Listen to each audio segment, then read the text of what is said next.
"If you can open this safe, I'll marry you." Audra Langdon didn't look up from the tablet in her hand when she said it. The words were flint, sharp and dismissive, aimed at no one and everyone. Her heels clicked a nervous rhythm on the polished concrete floor of her penthouse office, a stark counterpoint to the city's silent panorama glittering 50 stories below. The safe, a hulking black monster of riveted steel and brass, sat against the far wall like a tombstone. It was the only thing in the room older than her father's ambition, a stubborn relic in her world of glass and light-speed data. The janitor, a man with shoulders broad enough to carry secrets, paused his work. He was wiping down the base of the safe with a focused calm that seemed almost defiant in the tense air. He didn't look at her, but she felt his stillness cut through her frustration. She finally glanced up, her patience worn thin by a day of failed engineers and condescending smirks from her board. "Did you hear me?" The man looked at her then. His eyes were a deep, steady brown, clear and unreadable. He rose slowly from his crouch, the cleaning cloth held loosely in one hand. "I heard you, Miss Langdon," he said, his voice even, without a trace of the subservience she was used to. "But a lock like that doesn't open because someone dares it to. It opens because someone understands it." Audra arched an eyebrow, a flicker of surprise. "So you're an expert on antique safes now?" He didn't answer, just returned to his task, folding the cloth in his palm with a quiet, deliberate precision. Audra watched him for a beat too long, then let out a short, humorless laugh. "Right. Didn't think so."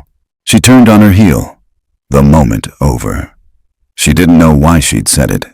Maybe it was the pressure from Leland, the smug chairman who had all but told her she wasn't fit to run her own company. Maybe it was the sheer insolence of the safe itself, a final problem her father had left behind that she couldn't solve with money or power. Or maybe it was the way the janitor had looked at it, not as a piece of furniture to be dusted, but as a puzzle to be respected. Whatever it was done. She strode to her desk, swiped a file into her briefcase, and headed for the private elevator, disappearing into the throat of the empire she commanded but couldn't quite control. By the time Penn Calder finished his shift, the building had settled into the deep, humming sleep of a machine at rest. He stood for a long moment in the empty office, the scent of citrus cleaner and Audra Langdon's expensive perfume still hanging in the air. He looked around once, at the sprawling desk, the glowing screens, the city laid out like a carpet of jewels. Then his eyes returned to the safe. He walked over to it, not as a janitor, but as something else entirely. He knelt, his posture changing, his focus sharpening. He didn't touch the dial. He didn't try the handle. He simply placed the palm of his hand flat against the cold steel of the door, closed his eyes, and listened. To what, he wasn't sure. The settling of the building, the ghost of a memory, the faint, internal sigh of tumblers that hadn't turned in a decade. A lock like that, his wife used to say, has a heartbeat. You just have to be quiet enough to hear it. He stayed there for a minute, maybe two, lost in a silence shaped like a life he no longer lived. Then he stood, gathered his cart, and left, the massive, safe-standing guard over its secrets. The next morning, Audra's assistant, a perpetually frazzled young man named Ian, placed a steaming coffee on her desk and launched into a litany of the day's disasters. Leland has moved the quarterly review up to Friday. The schematics from Berlin are corrupted, and someone from Forbes is asking for a comment on the rumor that our Q3 projections are creative. But Audra wasn't listening. Her gaze was fixed on the floor beside the safe. There, almost hidden in the shadow, was a small, folded piece of paper. It looked like a discarded napkin. She waved Ian into silence, crossed the room, and picked it up. "Ms. Langdon?" She unfolded it. It wasn't a note. There were no words. It was a drawing, executed with the stunning precision of a master draftsman. It showed a single, incredibly complex component of a lock mechanism, a sidebar with a unique, serrated edge, and next to it, a tiny, almost invisible arrow pointed to a single point on one of the serrations, with a number beside it, 0.02 millimeters. It wasn't a suggestion, it was a diagnosis, the subtlest of misalignments. The kind of flaw her high-paid engineers, with all their laser scanners and digital modeling, had missed completely. The kind of flaw you could only find by touch, by feel, by listening for a heartbeat. Audra stared at the drawing, her own heart suddenly beating a little faster. She looked from the perfect lines on the cheap paper to the immovable steel door of the safe, then out into the empty hallway. The janitor. The man with the quiet hands and the steady eyes. "Ian," she said, her voice low and sharp. "Get me the personnel file for the overnight janitor, the third shift, now!" Ian blinked, his face a mask of polite confusion. "The janitor's file? Ms. Langdon, is there a problem with the cleaning service?" "Just get it, Ian," she said, her voice dangerously quiet. She didn't take her eyes off the hand-drawn schematic in her fingers. It was drawn on a cheap, disposable napkin, but the lines were more confident and precise than anything her six-figure engineering team had produced in a week. He scurried away. Audra walked back to her desk, the napkin held as if it were evidence. She spread it flat, the intricate drawing a stark, analog island on the sleek black surface of her desk. It was a challenge. A whisper in a world where she was used to shouts. Minutes later, Ian returned, holding a single flimsy manila folder as if it were contaminated. He placed it gingerly on her desk. "Penn Calder, started 6 months ago, clean record." Audra snatched the file. It was insultingly thin. Inside, a one-page application form, a copy of a driver's license, and a W-4. The photo showed the man from last night. Strong jaw, calm eyes that seemed to hold more space than they should. Under work history, there were only 2 entries: a warehouse job in the industrial district and a maintenance position at a downtown hotel. It was the resume of a ghost, a man deliberately leaving no tracks, no education, no special skills listed, nothing. She slammed the folder shut. It made no sense.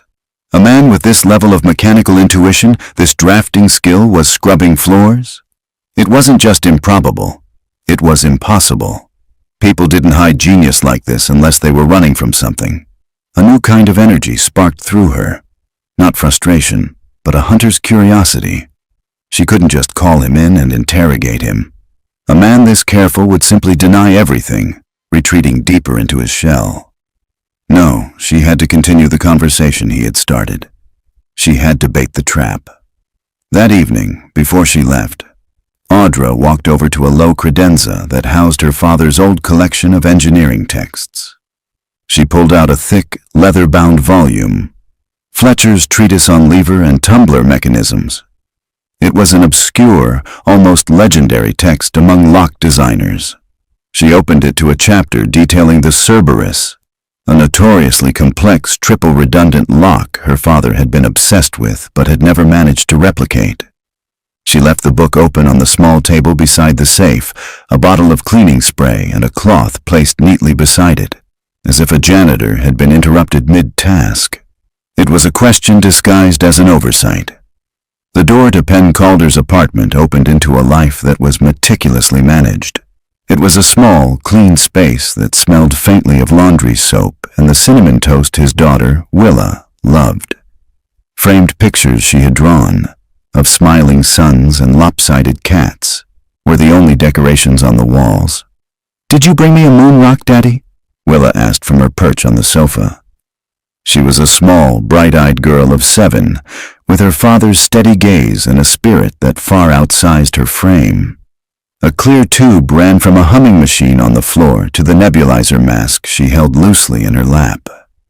Penn smiled, the weariness of the city falling away from him. "Not tonight, Doodlebug. The moon was closed for inventory." She giggled. "Silly. How was work?" "Quiet," he said, the lie tasting like ash in his mouth. He had been on edge all day, regretting the impulse that had made him draw that schematic. It was an old addiction, the need to solve a puzzle, to correct an error. His hands remembered the language of machines even when his mind wanted to forget. For 5 years, he had been just a father, a janitor, an invisible man. It was safer that way, safer for Willa. The life before, the hum of the lab, the smell of machine oil and hot metal, his wife Alara laughing as they solved a problem on a whiteboard. That life was a locked room he never intended to enter again. That night, back at Langdon Industries, the silence of the 50th floor felt different. It felt like it was watching him. He pushed his cart into Audra's office and saw it immediately. The book. He stopped, his hand tightening on the handle of the cart. Fletcher's treatise. He hadn't seen a copy in years. He walked over, his heart thumping a slow, heavy beat against his ribs. It was open to the chapter on the Cerberus lock. A test. A direct, silent question from her to him. He could ignore it, walk away, mop the floor and empty the trash and pretend he was the man his file said he was. But his fingers itched. He ran a hand over his face, a war raging within him. This was the world that had given him everything and then taken it all away in a storm of smoke and fire. He looked at the open page, at the intricate, beautiful, impossible design. Alara had called it the ghost lock.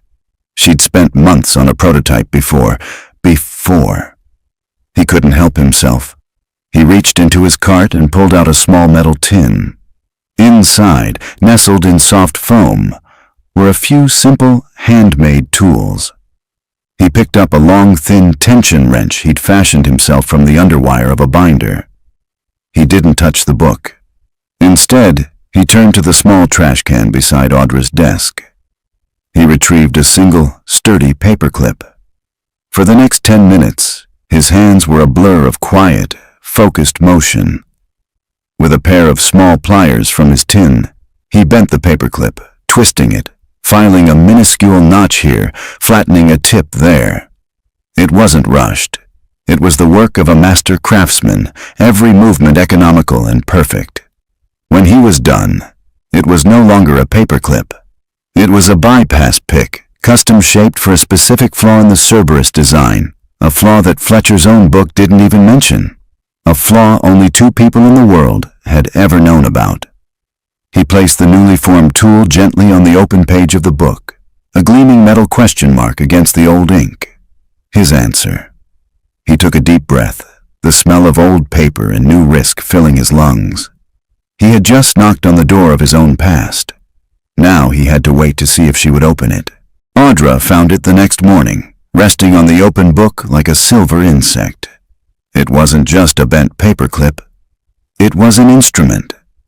The angles were too perfect, the tip filed to a needle-sharp point, a small, grooved indentation made for a fingertip's grip. It was a thing of purpose, made by a hand that knew exactly what it was doing. She picked it up, her mind racing. The schematic had been a diagnosis. This was the surgeon's scalpel.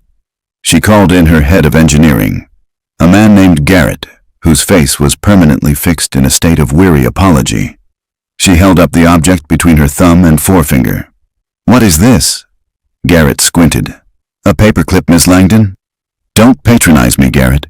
What is its function?" He took it from her, turning it over in his palm. He frowned, his brow furrowed in concentration. "The tension on these bends is remarkable. It looks like a custom pick of some kind. But for what, Locke? This design isn't standard. It's too specific." He looked up, his eyes wide with a dawning, incredulous respect. "Whoever made this has an intimate knowledge of the target mechanism, and they did it with a paperclip. Ms. Langdon, this is the work of a ghost." Audra took the pick back. "Get out, Garrett."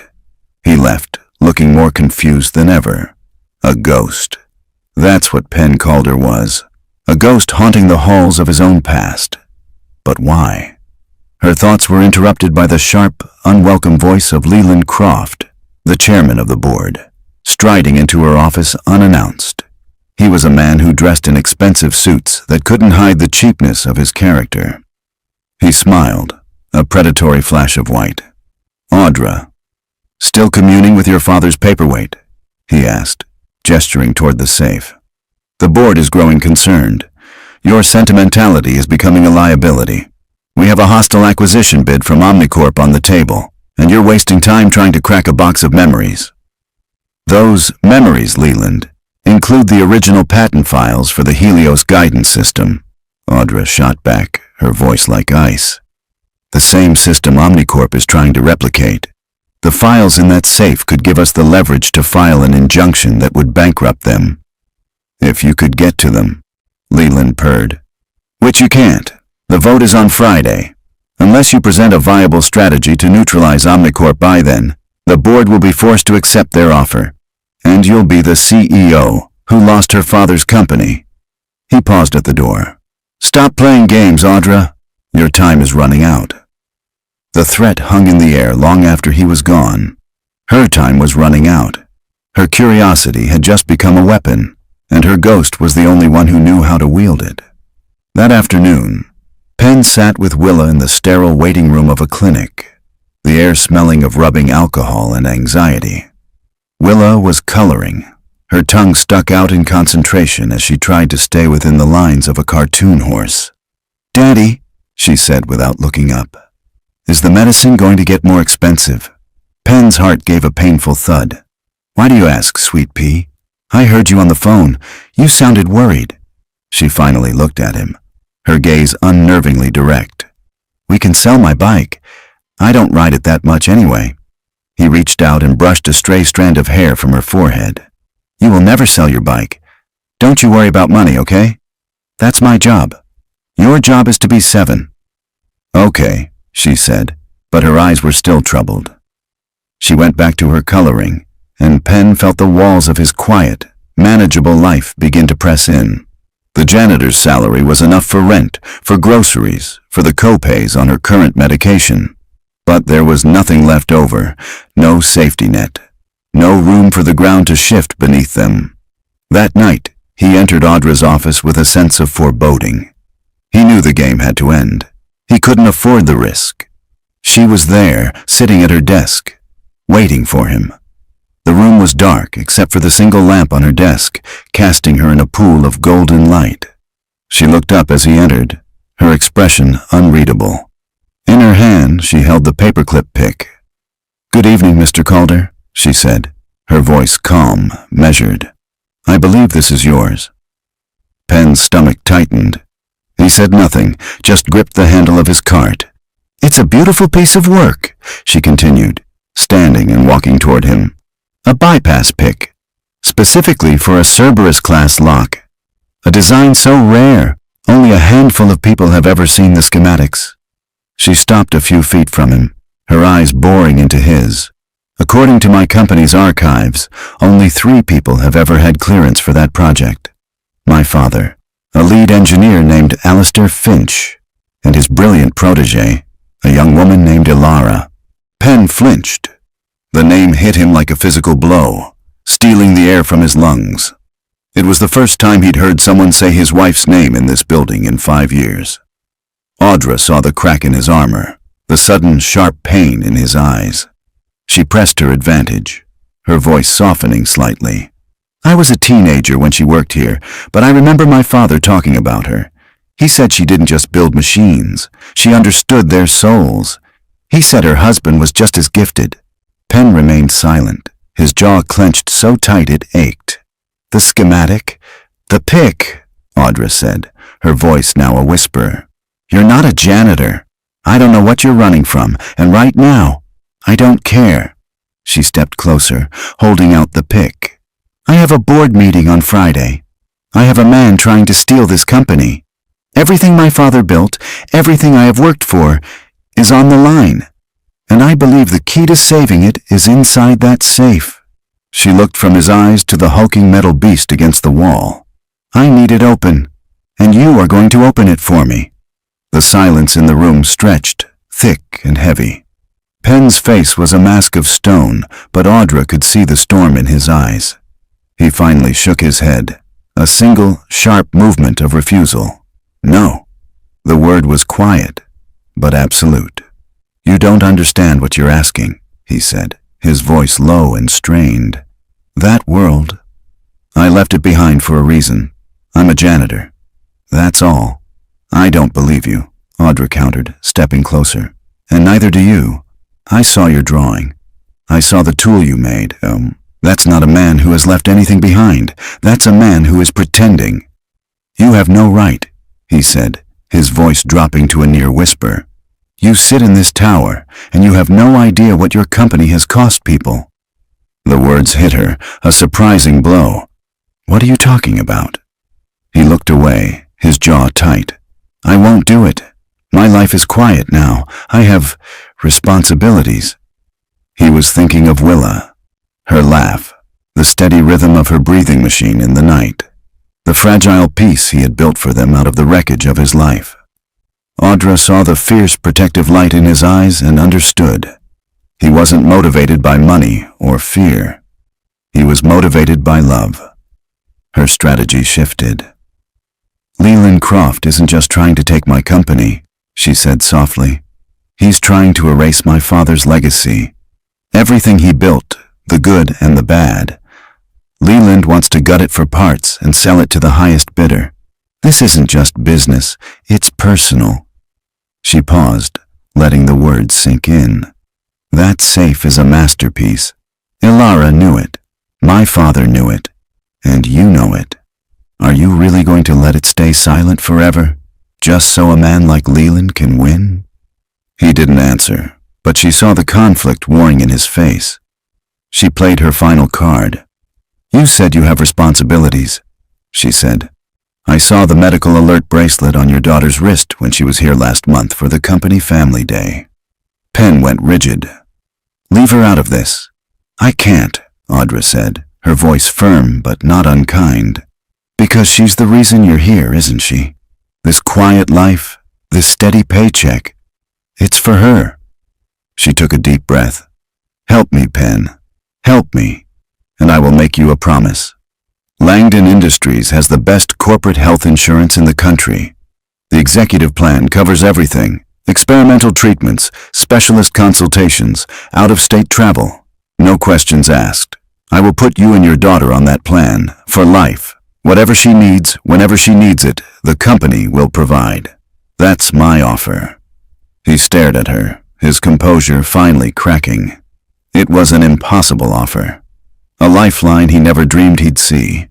He thought of Willa's question in the clinic, her willingness to sell her own bicycle. He thought of the gnawing fear that her condition could turn on a dime, leaving him helpless. On my terms, he said finally, the words tasting like surrender and hope. Anything, Audra breathed, a wave of relief washing over her. I work only at night, after the building is empty. No one sees me, no one knows. Not your assistant, not your security chief. Just you and me. Done. And I need tools, he said. Things your engineers have probably never even heard of. A borescope with a variable focus lens, a magnetic pin tumbler set, and a diamond core drill bit. 3/16 of an inch. It has to be precise. Audra nodded, already typing the list into her phone. I'll have them here by tomorrow night. The next night, the office was transformed. The lights were dimmed. A heavy canvas drop cloth was spread on the floor. On it, laid out on a soft cloth like a surgeon's instruments, were the tools Audra had procured. Penn knelt before the safe, and the transformation was immediate. The weary janitor disappeared, replaced by a man of intense, almost unnerving focus. He slipped a stethoscope into his ears. The bell pressed against the cold steel door. He closed his eyes. What are you listening for? Audra whispered, kneeling nearby. The gaps, he said, not opening his eyes. The space between the tumblers. Every lock has a voice. You just have to learn its language. For an hour, the only sounds were the soft, rhythmic click of the dial as Penn turned it, a fraction of a millimeter at a time, and the whisper of his own breathing. Audra found herself holding her breath, mesmerized. She was watching a master at work. He wasn't fighting the machine. He was conversing with it.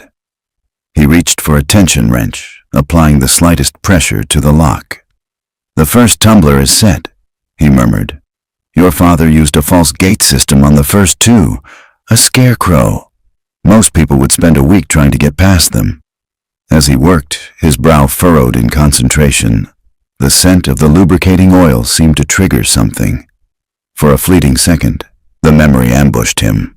Ilara, her face smudged with grease, laughing in their old workshop. "The third tumbler is always the liar, Pen," she had said, her eyes sparkling. "It tells you it's set when it's just settling in to trick you." He blinked, the memory receding, leaving an ache in its place. "What is it?" Audra asked, noticing the shift in his expression. "Nothing," he said quickly. "Just a ghost." He worked for another hour before finally leaning back, pulling the stethoscope from his ears. He looked drained, but his eyes held a new light. "The first two combinations are bypassed," he said, "but the third is a gravity lock with a time delay. I can't force it. I have to wait for it to release on its own schedule." He began packing the tools with the same care he'd used to unwrap them. "We're done for tonight." Audra nodded, a strange mix of disappointment and awe swirling within her. As he stood to leave, she noticed he had left one of his own handmade tools on the canvas, a small, uniquely shaped hook pick. It was worn smooth from use. It was the only object in the room that felt personal, that felt like it had a history.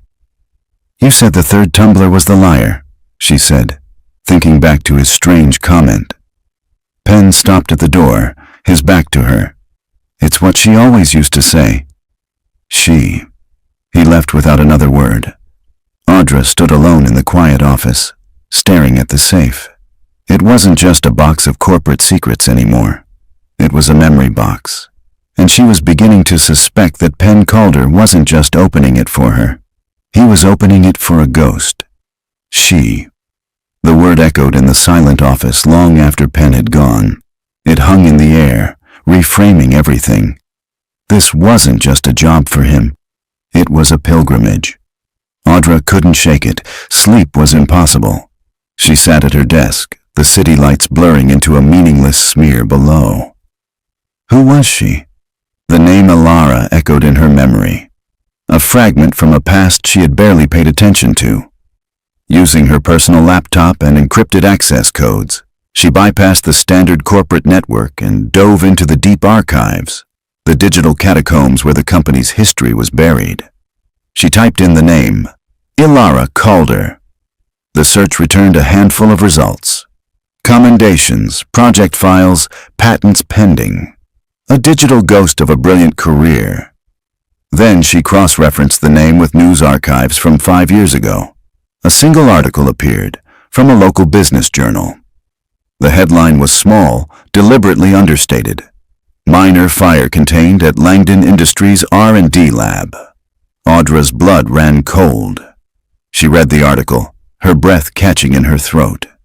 The fire had been attributed to a faulty transformer. Minimal property damage. One fatality. An employee who had been working late on a priority project. Research and development engineer Ilara Calder. The article ended with a quote from the then COO, Leland Croft, expressing his deepest sympathies and assuring the public that the company's safety standards were second to none. Audra leaned back, the screen's glow illuminating her stunned face. Pen's wife hadn't just died. She had died here, in this company, in a fire that had been swept under the rug as a minor incident. And the man quoted, the man in charge of the response, was Leland. Suddenly, Pen's grief, his anger, his need to become invisible, it all snapped into sharp, horrifying focus. He wasn't just a grieving widower.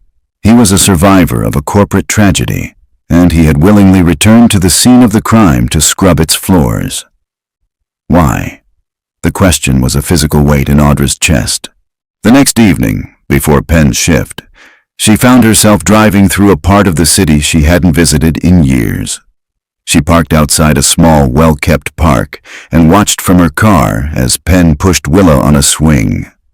The scene was so gentle, so normal. It felt like it belonged in a different universe. Willa's laughter pealed through the air, but then she dissolved into a fit of coughing, a dry, rattling sound that went on too long. Penn swept her off the swing immediately, his movements practiced and calm, murmuring soothing words as he helped her take a puff from an inhaler. Audra watched, her heart aching. She saw the fear behind his calm, the practiced way he monitored every breath his daughter took. The executive health plan wasn't just a bargaining chip anymore.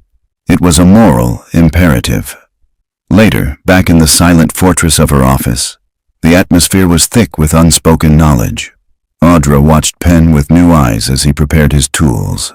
She saw the shadows of grief under his eyes, the immense weight he carried in the set of his shoulders.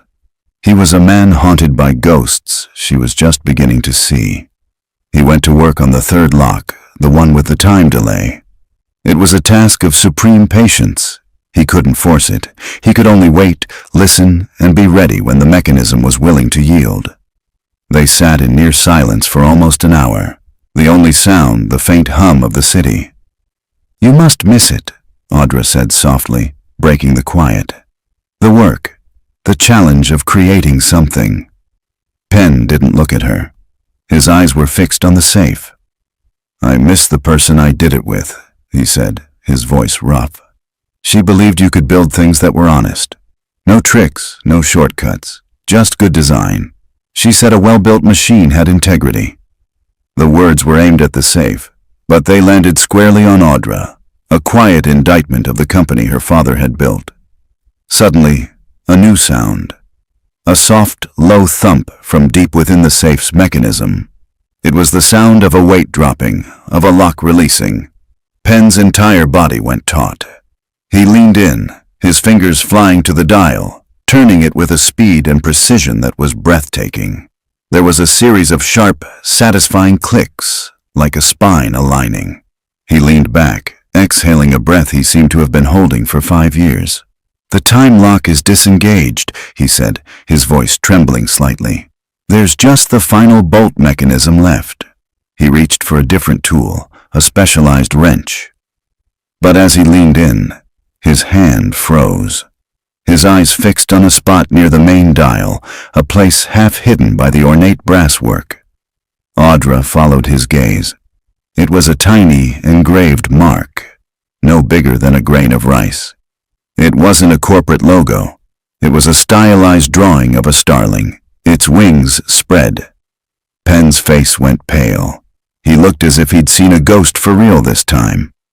"Penn, what is it?" Audra asked, alarmed. He touched the engraving with a trembling finger, his voice a choked whisper.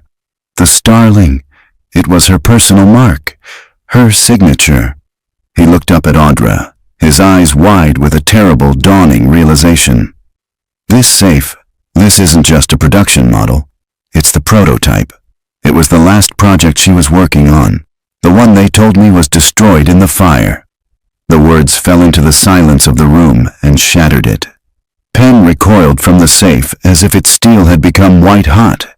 He stumbled back, his face a mask of disbelief and horror, shaking his head. "Number, it can't be." "Penn, what are you talking about?" Audra asked, rushing to his side. "The starling," he whispered, his voice cracking. "It was her signature, Ilara's. She put it on everything she was proud of." He looked at the safe, not with a craftsman's admiration, but with the agony of a man looking at a ghost. "They told me her final project was destroyed. They said there was nothing left." He turned on Audra, his quiet demeanor finally breaking, his eyes blazing with resurrected pain. "Did you know? Is this some kind of twisted game? Bringing me here to break into my own wife's work?" "No, Penn, I swear, I had no idea," Audra said, her voice pleading and sincere. She held up her hands, wanting to touch him, to steady him, but not daring to. "My father, he kept so many secrets. This safe, the lost key, it was just another one of his puzzles. I never knew it was connected to her. To you." Penn stared at her, searching her face for any hint of deception. He found none. He saw only a reflection of his own shock, his own dawning horror. He turned back to the safe, the anger draining out of him, leaving a hollow, aching void. He had been talking to it, listening to it, treating it like an adversary. But it wasn't. It was a part of her. The last part. "I can't do this," he said, his voice barely audible. "I can't." He was a breath away from walking out, from disappearing back into his quiet, gray life. "Pen, wait," Audra said gently. "Don't you see? Maybe this is why it wouldn't open for anyone else. It was waiting for you." She took a hesitant step closer. If this was her last project, maybe she left something inside, a message, something she wanted you to find. Her words struck a chord deep inside him. A message, an answer. For 5 years, the fire had been a black hole in his memory, a wall of senseless tragedy. But if this safe survived, then maybe something else did too. The motivation shifted inside him, the tectonic plates of his grief grinding into a new, sharp-edged purpose. This was no longer about a deal. It was about Ilara. He walked back to the safe, his movements slow, reverent. He looked at the final locking mechanism, a complex bolt system he now recognized with a pang of memory. He and Ilara had designed it together on a whiteboard in their kitchen, arguing over torque ratios and laughing over spilled coffee. He picked up the wrench. His hands didn't tremble. They moved with a sad, intimate familiarity, as if greeting an old friend. He wasn't just turning a wrench. He was retracing a conversation, completing a sentence they had started together long ago.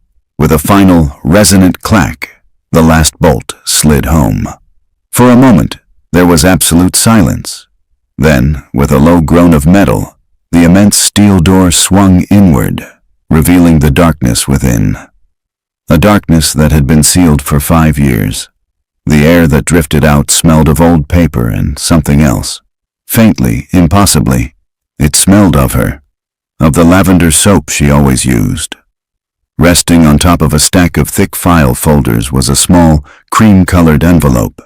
Pen's name was written on the front in Ilara's familiar, elegant script.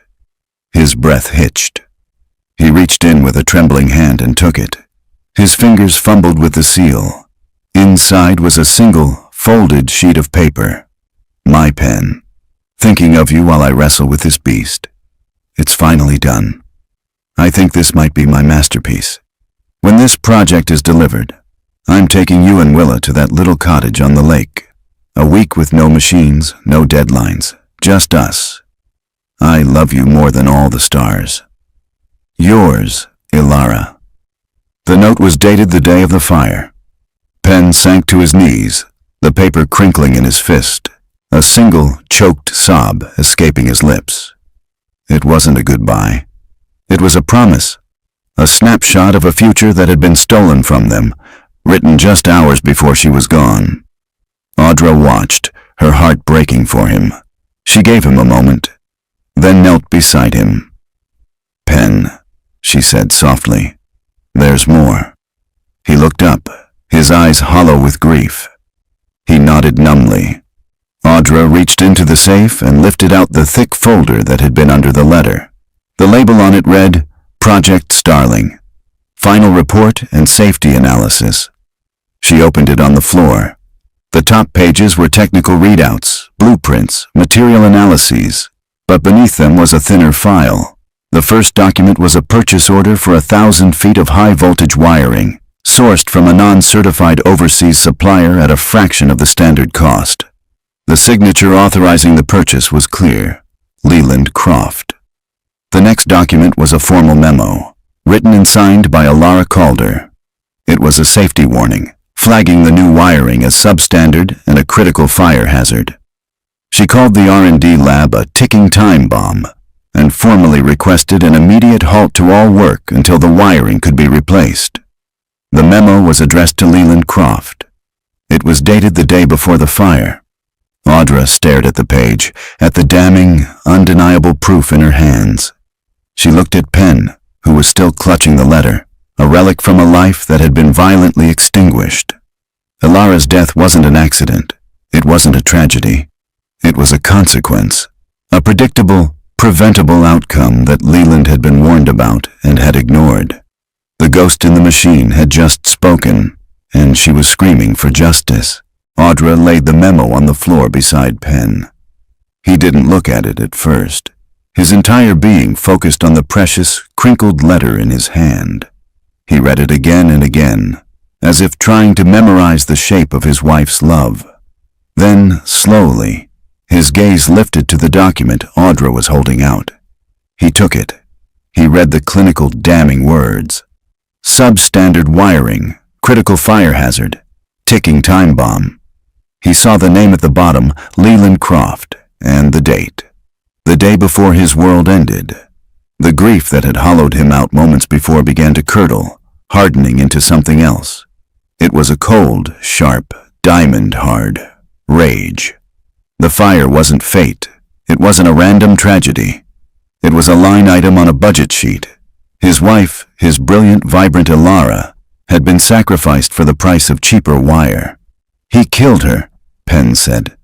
The words were quiet, devoid of emotion, which made them all the more terrifying. He stood up, the letter from Ilara still clutched in his hand. His transformation was absolute. The ghost was gone, and in his place stood an executioner. He knew, and he let her walk into that lab. "We have to go to the police," Audra said, her voice shaking with a mixture of horror and fury. "The press. We release this. It's over for him." "No." Penn's voice was firm. He was thinking clearly now. The mind that could dismantle complex machines now focused on dismantling a man. Leland would bury this. He'd claim it's a fabrication, a forgery I created to blackmail the company. He'd tie us up in court until we bled dry. He's had 5 years to perfect his story. We have a 5-year-old memo. He looked at her, his eyes clear and cold. "This is a weapon, but you don't win a war by firing your only bullet into the air." He was right. They were in a boardroom, not a courtroom. The rules were different. "What do we do?" Audra asked, looking at him now not as a janitor, but as her only ally. "We need more," Penn said, his strategic mind clicking into place. "This memo is the spark, but we need the fuel to burn him down. This purchase order." He tapped the paper. It was for 1,000 feet of wire. There are financial records, shipping manifests. He must have cut corners elsewhere, too. A man this reckless doesn't just do it once. It's a pattern. He paused, his mind digging through the past. And Ilara, she was meticulous. She never trusted digital-only backups. She always kept hard copies of her safety analyses off-site. Suddenly, they weren't a CEO and a janitor. They were partners in a covert operation, united by a shared enemy. Their mission had a name: Justice for Ilara. As if on cue, Penn's phone vibrated in his pocket. He pulled it out, his expression softening as he saw the caller ID. It was the specialist's office. He stepped away to answer it, his voice low. Audra watched him, saw his shoulders slump, his hand run through his hair in a gesture of pure stress. He hung up and turned back to her, the fire in his eyes banked by a familiar fear. "Willa," he said, "the specialist in Baltimore can see her, but the waiting list is 3 months long, unless we can get a premium consultation, which is just a sanitized way of saying you pay $10,000 to cut the line." The cold reality of his situation crashed back into the room. He was a man planning to take on a titan, but he couldn't afford to get his sick daughter the care she needed. Without a moment's hesitation, Audra took out her phone. She didn't dial the clinic. She dialed her personal physician, a man who sat on the board of 3 major hospitals. "David, it's Audra Langdon," she said, her voice shifting back into the effortless command of a CEO. "I need a favor. I'm sending you the file of a 7-year-old girl named Willa Calder. She needs to be seen by Dr. Eris at Johns Hopkins, this week." There was a pause. Audra listened, her expression unyielding. "I don't care what you have to move. My company is about to make a 7-figure donation to the pediatric wing. Make it happen." She hung up and looked at Penn. She has an appointment for Thursday morning. My jet will be waiting. Penn stared at her, speechless. It wasn't just the money. It was the speed, the decisiveness, the way she had sliced through a mountain of bureaucracy with a single phone call. It was the act of a partner. "Thank you," he said, the words feeling hopelessly inadequate. "Don't thank me," she said, her voice soft. "We're in this together now. Let's make him pay for what he did." She looked down at the documents spread across the floor, at the evidence of a crime that had been buried for 5 years. My father should have stopped him. He built this company. He should have protected the people in it. He didn't. She looked at Penn, her own eyes filled with a new, sharp-edged resolve. "I will." A new strength flowed between them, forged in grief and galvanized by purpose. Penn nodded, his mind already mapping out their next move. He knew Leland's patterns. He knew the company's blind spots. And more importantly, he knew Ilara's. He knew how she thought, how she worked, how she hid things. Her off-site backups, he said, a new idea taking root. It wasn't a server, it was analog, old-fashioned. She rented a small storage unit under a different name. She called it her library. He looked at Audra, a grim smile touching his lips for the first time. "Leland thinks he erased every trace of his crime, but my wife was an engineer. And engineers always build in a fail-safe." The hunt began not with a bang, but with a quiet, desperate search through the last vestiges of a life. Audra accompanied Penn back to his apartment. Stepping inside felt like crossing a sacred threshold. The air was different here, away from the cold, calculated world of her office. It was a space defined by a child's crayon drawings and the lingering presence of a woman she'd never met. Penn pulled a worn cardboard box from the top of a closet. The label on it just said, "Ilara's Things." His hands hesitated before opening it. Inside were books, a few pieces of jewelry, a collection of smooth stones from a beach they had loved. It was a time capsule of a shared life. She was clever, Penn murmured, sifting through the contents. The name would be a code, something meaningful to her. Audra watched as he picked up a heavy book, its cover worn from use. Pioneers of the Unseen, Great Women of Science. He opened it, and a faded receipt fluttered out from between the pages. A rental agreement for a self-storage unit from a facility across town. Penn's breath caught. The unit was rented under the name Rosalind Franklin, a brilliant scientist whose crucial work was stolen by her male colleagues. A woman who had been silenced. A perfect, heartbreaking piece of symbolism. "I've got it," he said, his voice thick with emotion. 20 minutes later, they were standing in front of a roll-up metal door in a long, sterile hallway that smelled of dust and concrete. Penn inserted the key, and the lock turned with a smooth click. He heaved the door upward, revealing the darkness within. He flicked a switch, and a single, bare bulb illuminated the space. It wasn't the dusty, forgotten crypt Audra had expected. It was an office. Meticulously organized, shockingly complete. 2 tall filing cabinets stood against one wall. Boxes of journals were stacked neatly, each labeled in Ilara's precise script. Rolled-up blueprints stood in tall canisters like ancient scrolls. It was a library of a single, brilliant mind. Ilara's fail-safe. "She never threw anything away," Penn whispered, a sad smile touching his lips. He ran a hand along the top of a filing cabinet, a gesture of profound love and loss. They didn't have much time. They began to search, working as a seamless team. Penn knew her filing system, her logic. Audra, with her ability to absorb and process information at lightning speed, scanned documents, identifying key names and dates. They found it in the second drawer. A file labeled simply LC/safety. It contained the original, signed hard copy of the memo she had sent to Leland. But there was more. So much more. Beneath the memo were her handwritten notes from meetings with him. They detailed his dismissiveness, his open mockery of her concerns. One entry was chilling. Leland told me today that if I pushed the safety issue further, he would personally see to it that Project Starling's funding was cut. He said, "Don't be a hero, Alara. Heroes end up as martyrs." It was a direct threat, but the final discovery was the one that sealed Leland's fate.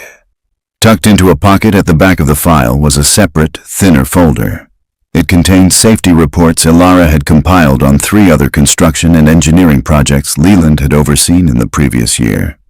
Each one detailed a similar pattern: cutting corners, using substandard materials, and ignoring safety protocols to meet budget targets and accelerate timelines. She had been building a case against him.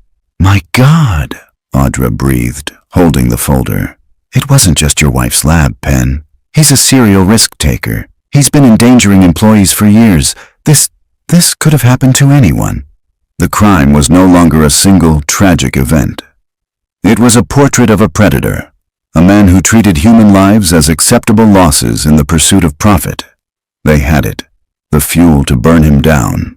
The case was ironclad.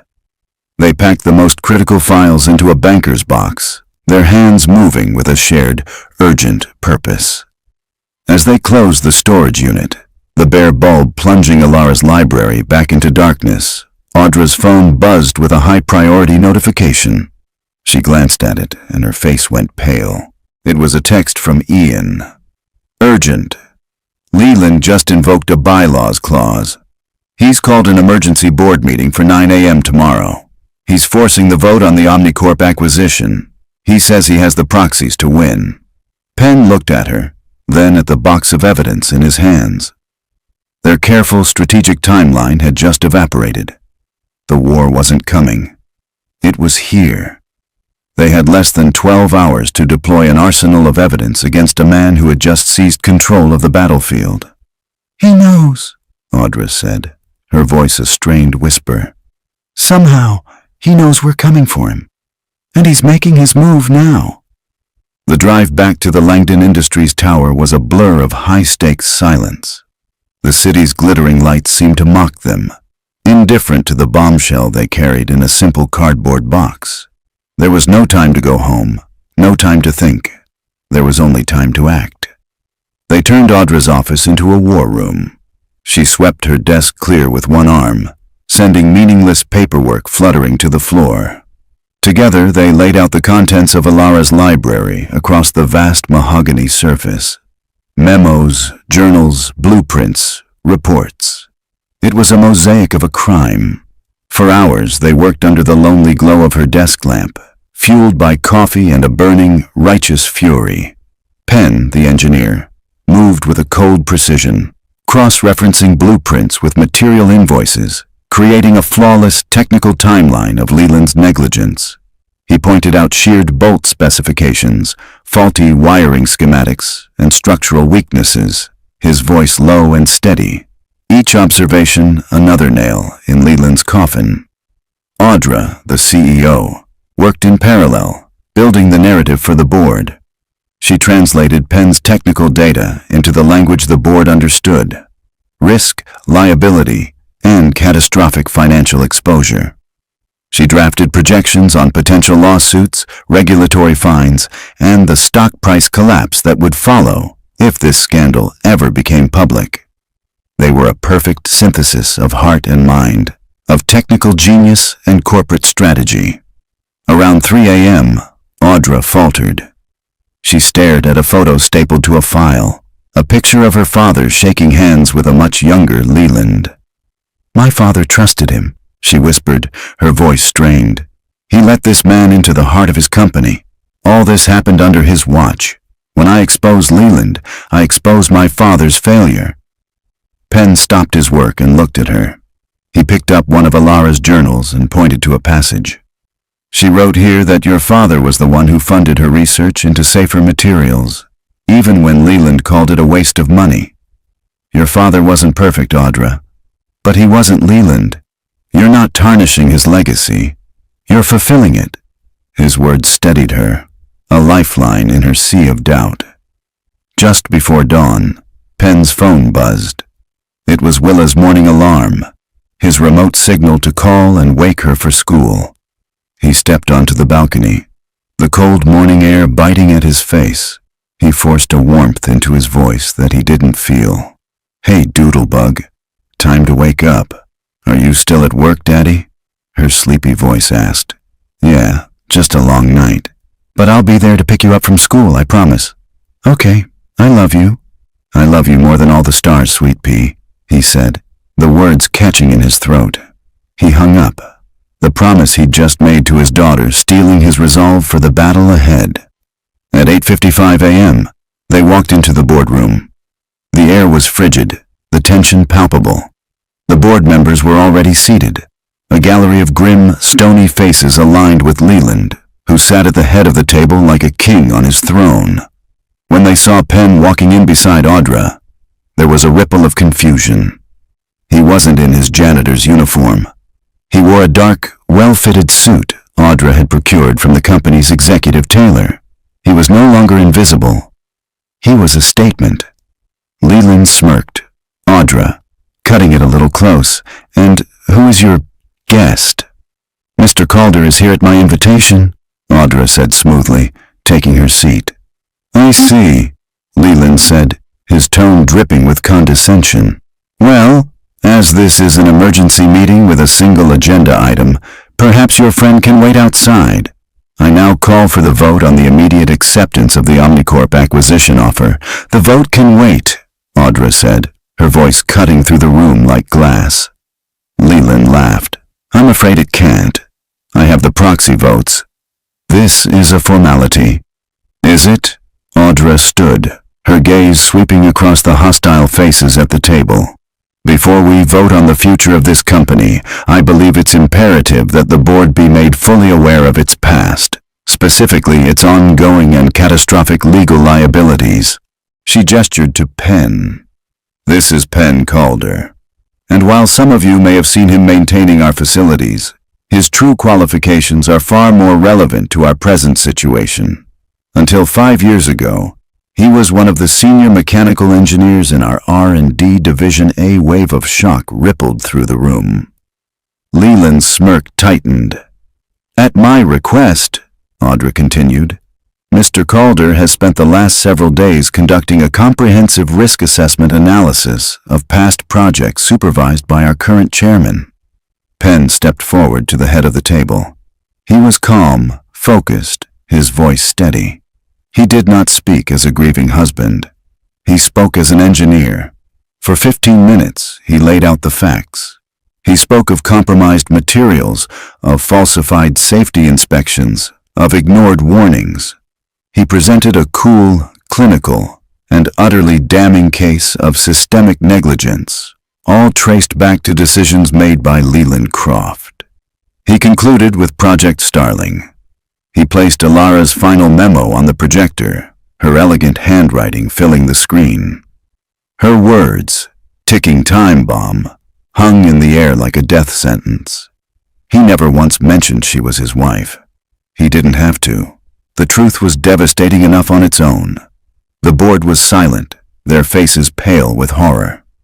Leland finally found his voice, sputtering with rage. "This is absurd. A fabrication by a disgruntled former employee, concocted with his new girlfriend. It's slander." "Is it?" Audra said calmly. She clicked a remote, and the screen changed, now displaying the signed purchase orders, the budget analyses showing the cost savings, all approved with Leland's signature. "The evidence is, as I believe you'll find, irrefutable," Audra said, her voice cold as steel. "For years, Mr. Croft has systematically gambled with the lives of our employees to inflate his profit margins. He is not an asset to this company. He is a liability of unimaginable proportions." She looked directly at Leland, whose face had collapsed into a mask of pure panic. "The question before this board is no longer about an acquisition. The question is what we are going to do about a man who sacrificed a brilliant engineer to save a few $1,000s on wiring." The room was utterly still. The power had shifted. Leland Croft, the king, was naked, his empire of lies crumbling around him. The battle was over. The silence that followed was the sound of a world shifting on its axis. The board members stared, not at Audra, but at Leland, seeing him for the first time not as a leader, but as a walking, breathing lawsuit. The smug confidence had vanished from his face, replaced by the pale, clammy look of a man watching his life unravel in real time. He was escorted from the room by security, sputtering denials and threats that held no power. The vote that followed was swift and unanimous. Leland Croft was removed from the board and his position as chairman, effective immediately. A full, independent investigation was launched. Audra was granted unconditional authority to manage the crisis and the company. The war was over. Back in her office, the adrenaline faded, leaving a profound quiet in its wake. Penn stood by the window, looking out over the city. He was holding the box of Alara's work, not like evidence anymore, but like a treasure. "She would have been proud of you today," Audra said softly from behind him. He turned, a faint, weary smile on his face. "She would have been proud of us." In that moment, the last wall between them crumbled. They weren't a CEO and an engineer, or a boss and an employee. They were two people who had walked through fire together and come out the other side. A few days later, the three of them, Audra, Penn, and a bubbling, excited Willa, were soaring at 30,000 feet. Audra's private jet was a world away from the sterile clinics Willa was used to. She bounced on the plush leather seats, her face pressed against the window. "Are we really above the clouds?" she chirped. "We really are," Audra said, smiling as she handed Willa a juice box. Penn watched them, a feeling of surreal peace settling over him. For 5 years, his world had been small and gray, a life of just getting by. Now his daughter was laughing in a private jet on her way to see the best doctor in the country, sitting next to a woman who had seen the ghost inside him and wasn't afraid. The news from the hospital in Baltimore was everything they had dared to hope for. Dr. Aris, a woman with kind eyes and a brilliant mind, confirmed that the new treatment was a perfect match for Willa's condition. With the comprehensive insurance Audra had provided, the entire year-long course of therapy was approved and scheduled. Willa's future, once a question mark, was now a statement. 6 months later, Langdon Industries was a different company. The name was the same, but the soul had been replaced. Under Audra's leadership, it was gaining a new reputation, one built on transparency and quality. Penn, as the new head of research and innovation, had transformed the R&D labs. Safety wasn't just a protocol. It was the first principle of design. Together, they launched the Alara Calder Foundation, a multi-million-dollar initiative funded by the company to provide scholarships and mentorship for young women entering the fields of science and engineering. Alara's name was no longer a sad footnote in a corporate tragedy. It was an inspiration. One sunny afternoon, Penn and Audra walked through the same park where she had once watched him from her car. Willa, her face glowing with health, ran ahead, chasing a butterfly, her laughter echoing through the trees. There was no cough, no inhaler, just the pure, unadulterated joy of a child who felt good. Penn stopped walking and turned to Audra. "You know," he said, a playful glint in his eye, "a while back, you made me a rather rash proposal regarding a certain safe." Audra's lips curved into a slow smile. "I believe I did. It involved a wedding, if I recall." "That's the one," he said, his voice growing serious. He took her hand, his thumb tracing circles over her knuckles. "I've been thinking about it, and I think I'm finally ready to open that lock." Audra's smile widened, her eyes shining. "Is that so, Mr. Calder?" "It is," he said, his voice soft. "On one condition." "What's that?" "That this time," he said, leaning in to kiss her, "we open it together." They built a life that was quiet, strong, and true.